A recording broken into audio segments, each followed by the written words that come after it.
नमस्कार, स्वागत है आपका आरटी हलचल में और मैं हूं आपके साथ फाल्गुनी सोनी लेकर जिले के तरोताजा हालात। चलिए सबसे पहले नजर डालते हैं आज की हेडलाइंस पर। परिवार से बिछड़े बुजुर्ग को 40 साल बाद मिलाया रोटी बैंक ने, परिवार ने जताई खुशी। कांग्रेस ने पत्रकार वार्ता लेकर अटल स्मृति स्थल में हुए भ्रष्टाचार का लगाया आरोप। पंचायत और ग्रामीण विकास संयुक्त मोर्चा ने सीएम के नाम कलेक्टर को सौंपा ज्ञापन। ताप्ती नदी के राजघाट पर बने परकोटे का गिरा हिस्सा, नहीं हुई कोई जनहानि। और अब गतिविधियां विस्तार के साथ। 40 साल से परिवार से बिछड़ने के बाद बुरहानपुर में संचालित रोटी बैंक ने उड़ीसा के रहने वाले बुजुर्ग को अपने परिवार से मिला दिया। बुजुर्ग की पहचान होने पर परिवार ने भी खुशी जाहिर की। बुरहानपुर और बहरामपुर के कम्युनिकेशन गैप के कारण 40 साल से बुजुर्ग बुरहानपुर में बस गया। अब 40 साल पहले बिछड़े व्यक्ति और अब बुजुर्ग अपने परिवार से मिलने जा रहा है। रोटी बैंक के माध्यम से बुजुर्ग को अपना परिवार वापस मिला। प्रशासन के सहयोग से और शहर के कपड़ा व्यापारी के प्रयास से परिवार की तलाश हो सकी। बुजुर्ग उड़ीसा का रहने वाला है। 40 साल पहले मुंबई में कंस्ट्रक्शन का काम के लिए ठेकेदार इन्हें ले गया था। रोटी बैंक के मैनेजर संजय सिंधे ने बताया कि जब ठेकेदार ने वापस इन्हें उड़ीसा के लिए ट्रेन में बैठाया तो भुसावल आए तो यात्रियों से पूछा बहरामपुर कब आएगा, तो यात्रियों ने उन्हें अगले स्टेशन बुरहानपुर में उतार दिया था। जब इनके पास टिकट भी नहीं था तो रेलवे पुलिस ने इन्हें 2 दिन के लिए जेल में बंद कर छोड़ दिया था। उस समय इन्होंने बहुत प्रयास किए परिवार से मिलने के लिए, लेकिन इनकी उड़ीसा भाषा यहाँ कोई समझ नहीं सका। धीरे धीरे वे यहीं पर रह गए। इनका नाम है सीमांचल भरत महापात्र। भुवनेश्वर के पास छोटे से टिकरपाड़ा कस्बे में रहने वाला है। शुरुआती दौर में बुजुर्ग ने होटल में नौकरी की, कहीं चौकीदारी की, लेकिन अब समय के साथ शरीर ने काम करना छोड़ा तो अब फुटपाथ पर ही दिन कट रहे हैं। रोटी बैंक ने 1 साल पहले इन्हें भोजन देना शुरू किया। तभी से रोटी बैंक के मैनेजर संजय सिंधे इनके संपर्क में रहे और लगातार इनके परिवार से मिलाने के लिए प्रयास करते रहे। अब जाकर बुजुर्ग के घर के लोगों का पता चल सका। अब इनके परिवार ने रिजर्वेशन भी कराया। परिवार बुरहानपुर पहुंचेगा और बुजुर्ग को अपने साथ घर लेकर जाएगा। वहीं उनके साथ अब वृद्ध आश्रम में रहे बुजुर्गों को खुशी हुई कि 40 साल बाद बुजुर्ग का परिवार मिल गया। मेरा नाम संजय शिंदे है। मैं रोटी बैंक का एनजीओ चलाता हूँ। शहर के 200 बुजुर्ग जिनके बच्चे नहीं हैं, ऐसे बुजुर्गों को मैं रोज़ भोजन पहुँचाता हूँ। भोजन टिफ़िन सेवा पहुँचाने के दौरान मुझे इस बुजुर्ग से मुलाकात हुई। सड़क पे अकेले पड़े थे। इनको रोज़ खाना पहुँचाना का काम मैंने शुरू किया। करीब 1.5 साल से इनको रोज़ भोजन पहुँचाता हूँ। जब जब इनको भोजन पहुँचाया, टिफ़िन दिया, तो ये अपनी कहानी सुनाते थे कि मैं उड़ीसा का हूँ, मैं यहाँ आया हूँ, भटक गया हूँ, गांव जाना चाहता हूँ। उनकी तकलीफ़ उन्होंने बताई। गांव के नाम वो बताते थे। इंटरनेट पे सर्च करो तो पता चलता नहीं था कि गांव आखिर है कौन सा। इसी दौरान मेरी रोटी बैंक को एक दिन का भोजन का खर्च देने वाले श्री सुरेश सोनी जी ने उनकी बहन की स्मृति में भोजन कराया। जैसे उन्होंने बताया कि उनकी बहन उड़ीसा की है, तो मैंने उनको ये कहानी सुनाई कि भाई उड़ीसा के ऐसे बुजुर्ग हैं जिनको भोजन को मैं रोज़ पहुंचाता हूँ, लेकिन वो उनके घर जाना चाहते हैं। उड़ीसा के उनकी जो बहन रहती है, उनके जो भांजे हैं, भतीजे को उन्होंने बोला कि भाई ऐसा व्यक्ति है, आपको गाँव का नाम ढूंढना है। परिजन तो अचंभे में है कि 40 साल से बिछड़ा हुआ आदमी वापस मिलना, ये तो बड़ी अचंभे वाली बात है। खुद इनको भी रात दिन सपने आते थे परिवार के कि मुझे अपने घर जाना है। तो उनको जब बताया गया कि उनके भाई आ रहे हैं तो उन्हें यकीन ही नहीं हो रहा है, क्योंकि 40 साल में ऐसी कोई उम्मीद की किरण तो संभव नहीं थी।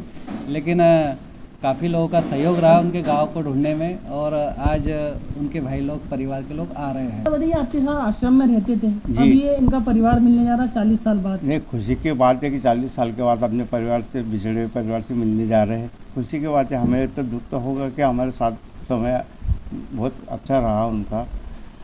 बाकी उनको ढूंढने में जो रोटी बैंक के हमारे मैनेजर साहब हैं सिंधे जी, इन्होंने काफ़ी प्रयास किया और 1-1.5 साल से उनको दवा भी पहुंचाते थे। अभी वो अपने परिवार से मिलने के लिए जाएंगे तो खुशी की बात है कि अपने बिछड़े परिवार से मिलकर उनको भी खुशी होगी, परिवार को भी खुशी होगी। कितने साल बाद मिल रही है? ये 40 साल हो गए उनको इधर। अब 40 साल के बाद में अपने भाइयों को, माता पिता या वाइफ जो भी होंगी पत्नी, तो उनको भी खुशी होगी, इन्हें भी खुशी होगी और हमें भी खुशी कि अब बिछड़े परिवार से मिल के बहुत खुश हुए। क्या नाम है? शहर के सुंदरनगर में बने अटल स्मृति स्थल में भ्रष्टाचार का मुद्दा जिला कांग्रेस कमेटी ने उठाया और जिम्मेदार अधिकारियों से कार्यवाही की मांग की। शहर के सुंदरनगर में बने अटल स्मृति स्थल में भ्रष्टाचार का मुद्दा जिला कांग्रेस समिति ने उठाया। यहां पर एक ही स्थल के विकास कार्य के लिए नगर निगम ने 1 लाख रुपए से कम राशि के 17 टेंडर निकाल दिए। इसमें 16 लाख रुपए से ज़्यादा की राशि को खर्च कर दिया, जबकि नियम से एक ही जगह के विकास कार्य के लिए एक साथ टेंडर जारी होना चाहिए था। सोमवार को जिला कांग्रेस समिति ने प्रेस वार्ता लेकर इस मुद्दे को उठाया। कांग्रेस जिला अध्यक्ष अजय सिंह रघुवंशी ने बताया कि नगर निगम के अधिकारी भाजपा के दबाव में काम कर रहे हैं। जिला अध्यक्ष मनोज लथवी ने जैसे कहा वैसा ही नगर निगम के अफसर कर रहे हैं। इस काम में नियमों को ताक पर रखकर भारी भ्रष्टाचार हुआ है। स्वर्गीय अटल बिहारी वाजपेयी देश के न केवल प्रधानमंत्री रहे बल्कि हर व्यक्ति के लिए आदर्श भी है, लेकिन उनके नाम को भाजपा लगातार दागदार कर रही है। पहले अटल तरणताल बनाया, 1 करोड़ खर्च के बाद भी यह स्विमिंग पूल बंद ही है। अब उनके अस्थि कलश स्थल को बनाने के लिए भी नियम विरुद्ध काम किया गया। यह पूरी तरह से गलत है। नगर निगम के अफसरों ने 1 लाख से कम के ऑफलाइन टेंडर निकाले। यदि एक साथ विकास कार्य होता तो ऑनलाइन टेंडर बुलाकर काम करना होता, लेकिन नियमों को बदलकर एक ही जगह के लिए 17 टेंडर क्यों निकालना पड़े, यह जांच का विषय है। हमने इस मामले की जांच और दोषियों पर कार्यवाही की मांग की है। हमको दुख इस बात का है कि हमारे देश के पूर्व प्रधानमंत्री एक अच्छे व्यक्तित्व के धनी थे। आज उनके साथ भारतीय जनता पार्टी सिर्फ भ्रष्टाचार का काम कर रही है। उनका नाम भ्रष्टाचार में लिप्त किया जा रहा है। स्विमिंग पूल आपके सामने उदाहरण है, अटल स्विमिंग पूल जहाँ 2.5 करोड़ का भ्रष्टाचार हुआ। आज तक एक व्यक्ति भी वहाँ नहाने नहीं गया। अब अटल समाधि स्थल उनकी समाधि बन रही है, तो समाधि भी ऐसी जगह बनाई जा रही है जहाँ पर कि जमीन, नाले की ज़मीन को अतिक्रमण किया जा रहा है, वक्फ बोर्ड की ज़मीन को रोका जा रहा है, और ऊपर से जब निर्माण कार्य जो हो रहा है वो निर्माण कार्य भी 99,000 का 17 टेंडर लगाया जा रहा है। इधर सीएम साहब बोलते हैं कि बुरहानपुर हमारे पास में पैसा नहीं है, और मंत्री जी अपने खुद की कॉलोनी में 25 लाख का टेंडर पास कर गार्डन निर्माण करने का काम कर रही है। उनको ये नहीं दिख रहा है कि हमारे शहर की जनता गड्ढों में परेशान है। मध्य प्रदेश पंचायत एवं ग्रामीण विकास संयुक्त मोर्चा ने जिला कलेक्टर कार्यालय पहुंचकर जनपद पंचायत सीईओ की हत्या के मामले में दोषियों पर कार्यवाही करने की मांग को लेकर सीएम के नाम कलेक्टर को ज्ञापन सौंपा। बुरहानपुर पंचायत और ग्रामीण विकास विभाग से जुड़े कर्मचारियों की परेशानियों का समाधान करने के लिए मध्य प्रदेश पंचायत एवं ग्रामीण विकास संयुक्त मोर्चा बनाया गया।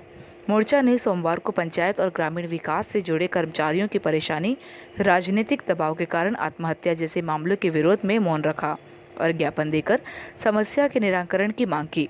संयुक्त मोर्चा जिला प्रभारी प्रमोद महाजन ने बताया कि पंचायत और ग्रामीण विकास विभाग से जुड़ा हर कर्मचारी दिन में 15 घंटे से ज़्यादा काम करता है।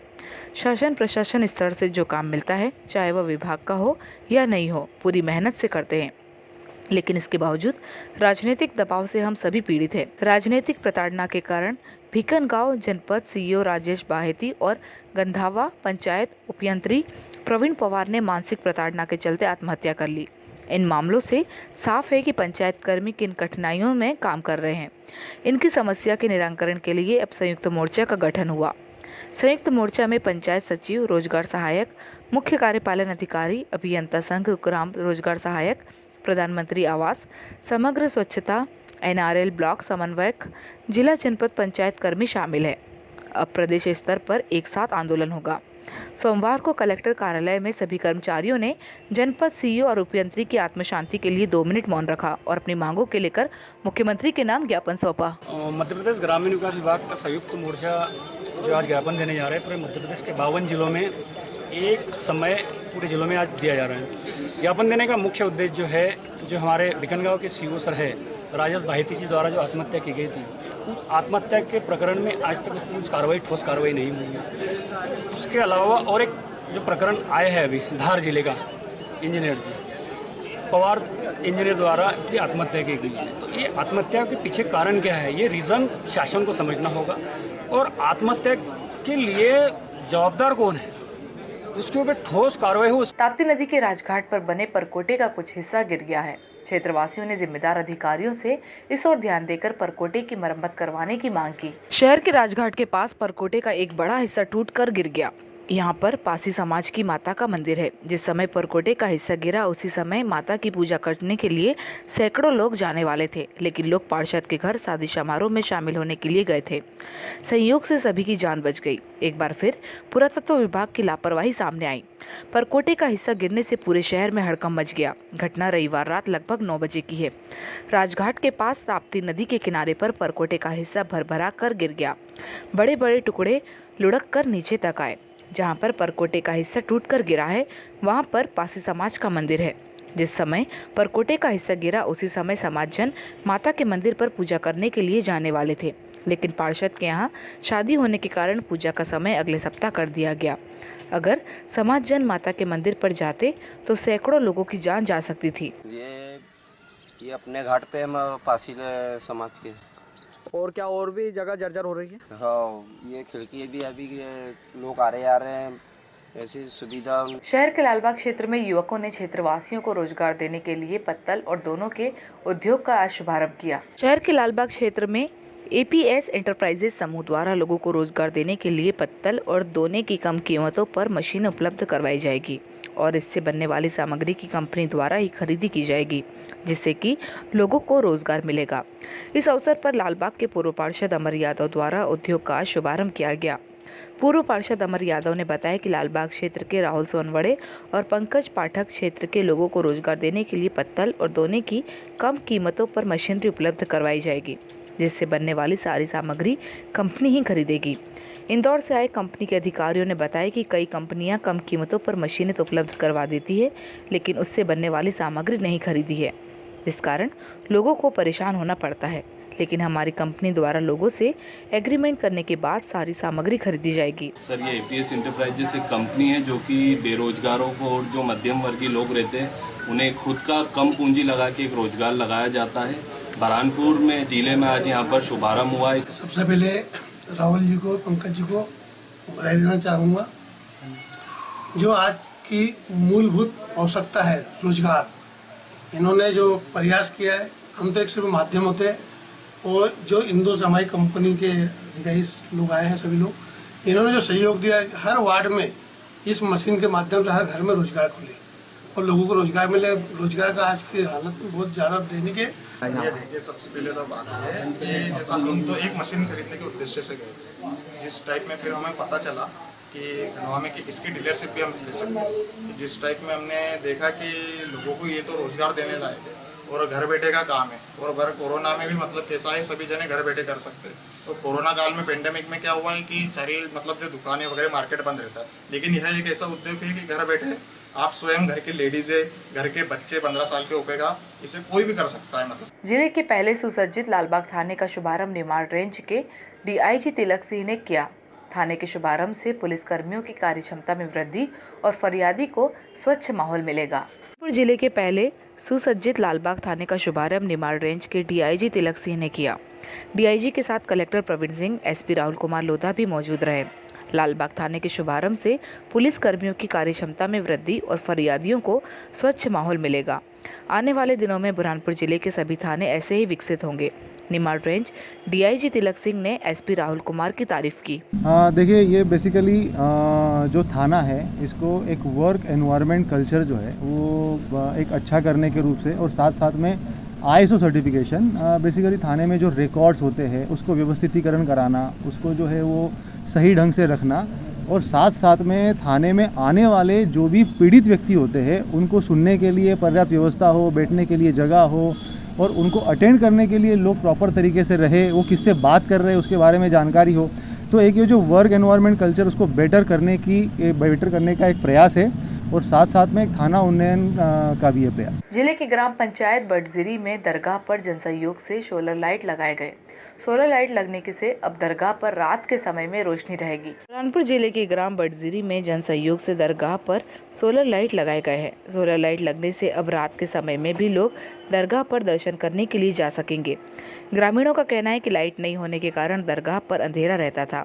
रात के समय में भी दर्शन करने वाले लोग यहां आते थे, जिस कारण अंधेरा होने से उन्हें काफ़ी परेशानियों का सामना करना पड़ता था। अब यहां पर सोलर लाइट लगाए गए, दर्शन करने आने वाले लोगों को अब परेशानी नहीं होगी। के समय में यहाँ हमेशा लोबान का सेंट आती है। और उसके पश्चात सन 86-87 में यहाँ एक कारीगर मनोहर महाजन के द्वारा उसके सहयोगी जगन्नाथ जयकर, विनोद जयकर और श्रावण महाजन, इनके द्वारा ये दरगाह को ये वन विभाग के कार्यक्रम के समय सीमेंट के द्वारा बनाया गया था। और वक्त हो चुका है आपसे विदा लेने का। जाते जाते डालते नजर आज की हेडलाइंस पर। परिवार से बिछड़े बुजुर्ग को 40 साल बाद मिलाया रोटी बैंक ने, परिवार ने जताई खुशी। कांग्रेस ने पत्रकार वार्ता लेकर अटल स्मृति स्थल में हुए भ्रष्टाचार का लगाया आरोप। पंचायत और ग्रामीण विकास आयुक्त मोर्चा ने सीएम के नाम कलेक्टर को सौंपा ज्ञापन। ताप्ती नदी के राजघाट पर बने परकोटे का गिरा हिस्सा, नहीं हुई कोई जनहानि। तो कल फिर होगी आपसे मुलाकात जिले की ताज़ा गतिविधियों के साथ। तब तक के लिए आरटी हलचल की पूरी टीम और मुझे दीजिए इजाजत। नमस्कार।